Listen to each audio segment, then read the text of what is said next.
Bueno, hola, muy buenas noches. Mi nombre es Daniela Rodríguez y pues mi aporte para esta cuarentena teórica, más que una reseña de una obra o un tratado teórico, es en sí como pues compartirles una reflexión acerca de una idea que se planteó en momentos de la Guerra Fría por parte de un historiador y también politólogo británico que se llama Isaiah Berlin.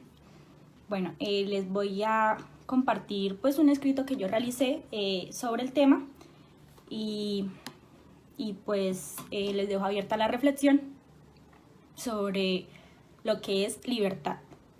Bien, una de las palabras centrales del lenguaje político moderno es la libertad. Desde que el ser humano criticó gobiernos autoritarios como en el antiguo régimen, como sucedió por ejemplo en la Revolución Francesa, se generó un discurso en torno a las libertades que se debían defender. Pero estas libertades nacieron bajo un concepto de un mundo moderno incipiente, ¿sí? Marcado también por un liberalismo económico, por ideas liberales económicas como el laissez-faire, no sé francés. Este discurso liberal característico de la modernidad defendía lo que eran las libertades individuales, ¿sí? Los derechos que tú tenías como individuo, como un ser individual, ya no en comunidad, sino pues obviamente con todo esto del libre mercado y eso, pues la idea era defender derechos individuales.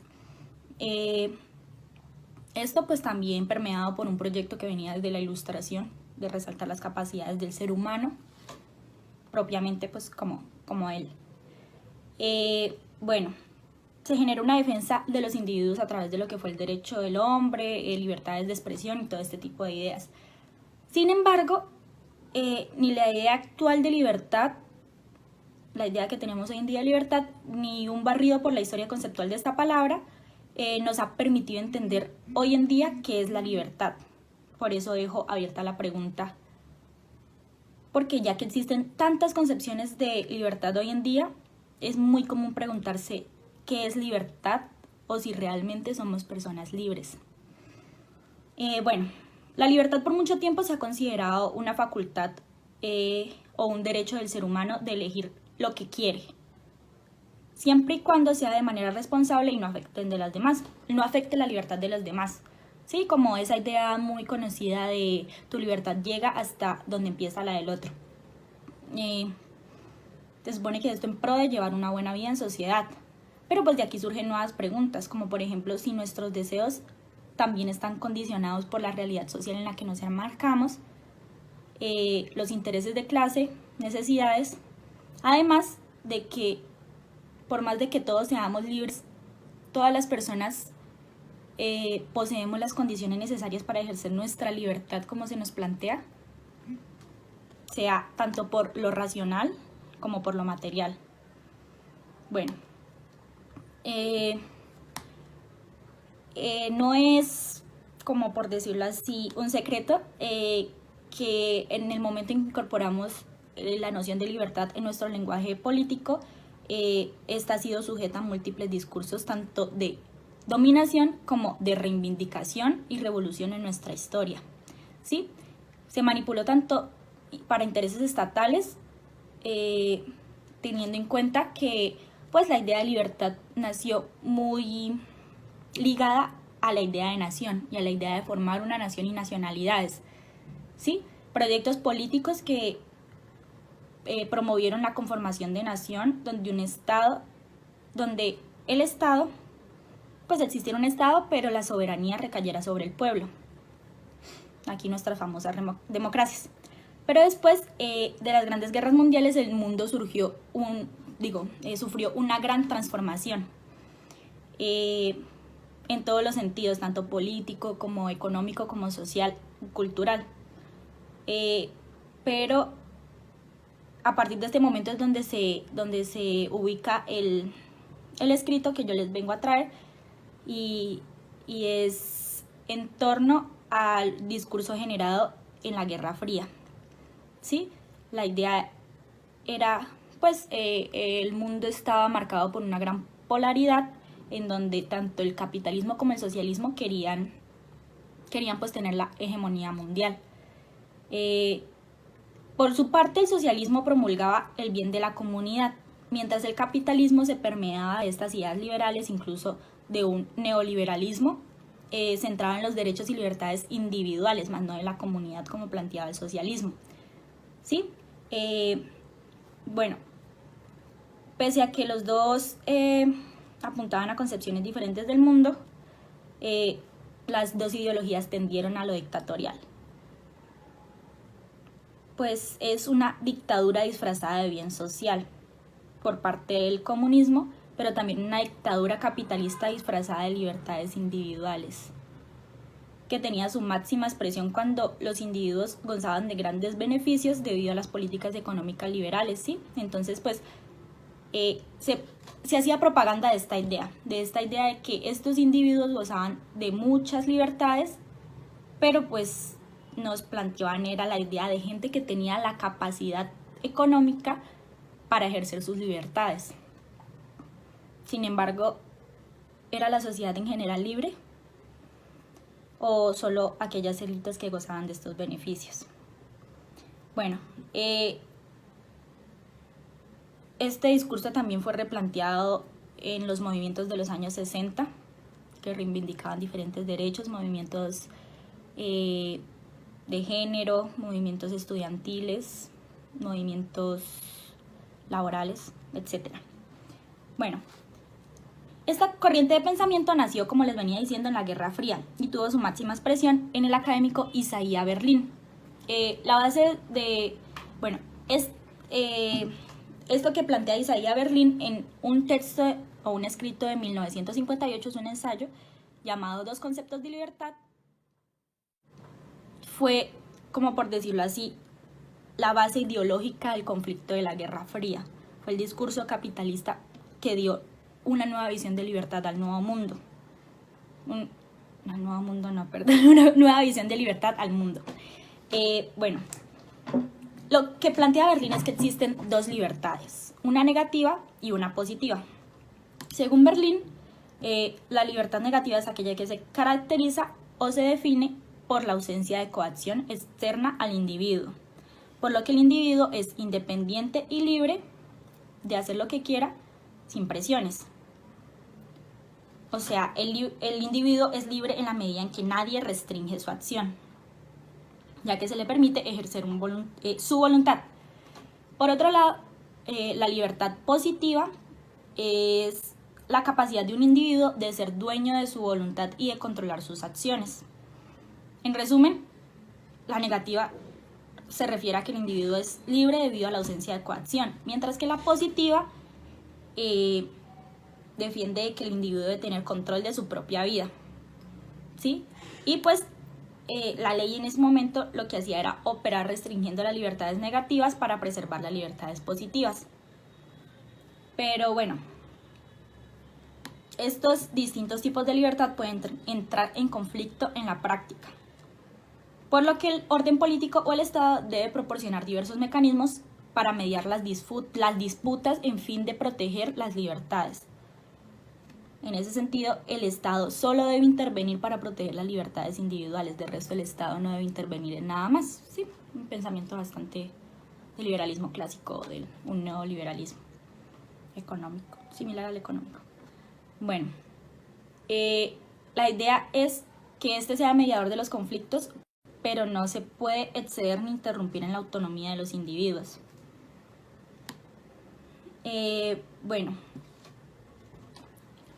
Berlin hacía una crítica muy fuerte a lo que es la libertad positiva y a regímenes que, defendiendo esta libertad, tendieron a lo dictatorial. Digamos, en el contexto en que vivía él ponía el ejemplo de la Unión Soviética, ya que el sueño de liberar terminó convirtiéndose en una opresión, y lo que hacen es disfrazar su proyecto político en un bien común para llevar a un régimen del terror y a algo opuesto a la libertad en aras de defenderla. Y ahí es cuando Berlín dice, la libertad positiva falla porque existen masas que no comprenden lo que es la verdadera libertad, que no saben lo que es libertad, ¿sí?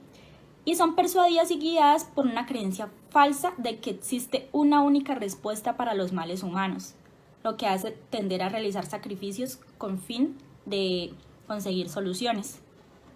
Entonces, lo que hacen los regímenes totalitarios es vender una idea utópica de libertad positiva, ya que según lo que piensa Berlín, toda libertad positiva siempre va a llevar a que los individuos consideren que existe una solución a todos los problemas en los que vivimos y que hagan lo que sea por conseguir esa solución. Entonces, pues los regímenes dictatoriales lo que hacen es disfrazar de bien común y pues someter a las personas en aras de lograr ese bien común.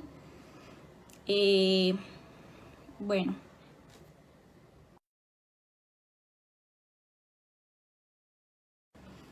entonces pues lo que decía Berlín es que existía un peligro en tanto se le atribuyen a estos ideales de una entidad política u otra institución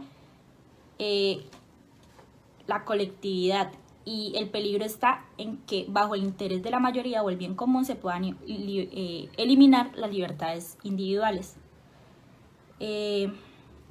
Por eso es que todo tipo de autoritarismo ha hecho creer al individuo lo que es bueno para él.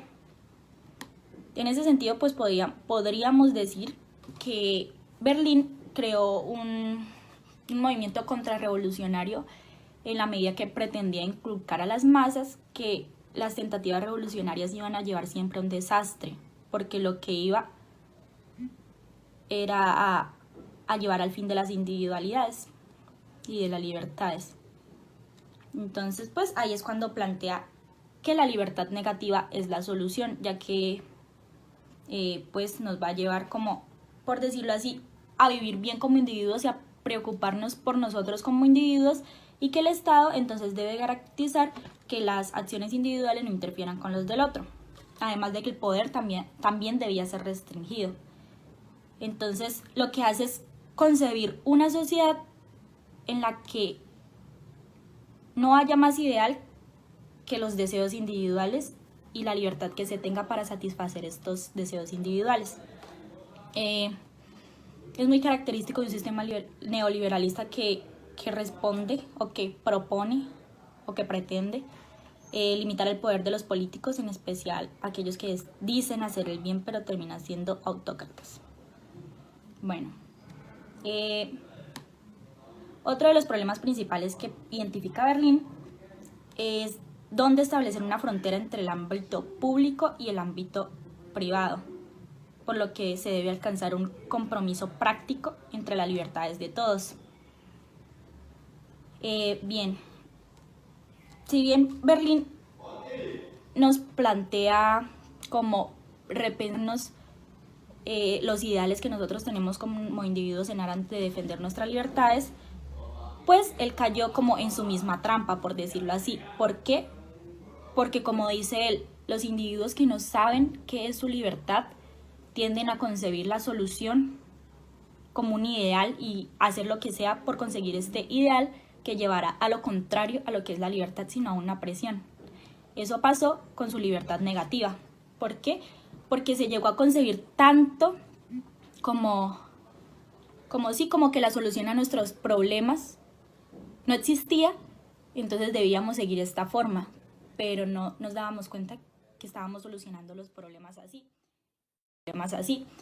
Y terminamos convirtiendo un régimen capitalista en nuestra opresión como seres humanos, porque concebimos que el ideal de los seres humanos sería entonces llevar una vida individual, y pues hoy en día nos estamos dando cuenta que literal el discurso de Berlín se fue a la M, que le salió al revés, por decirlo así. Entonces pues la idea era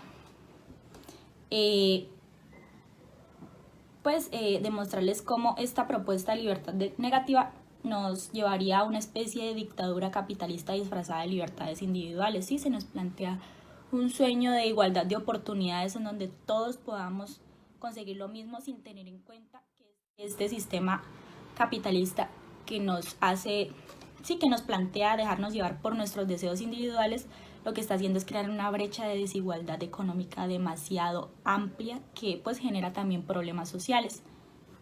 Y pues la invitación también es, como dice Berlín, es tener en cuenta o pensarnos qué es libertad para nosotros, para que en sí no se nos manipule la idea de libertad, no se manipule a las masas que no saben qué es libertad en sí.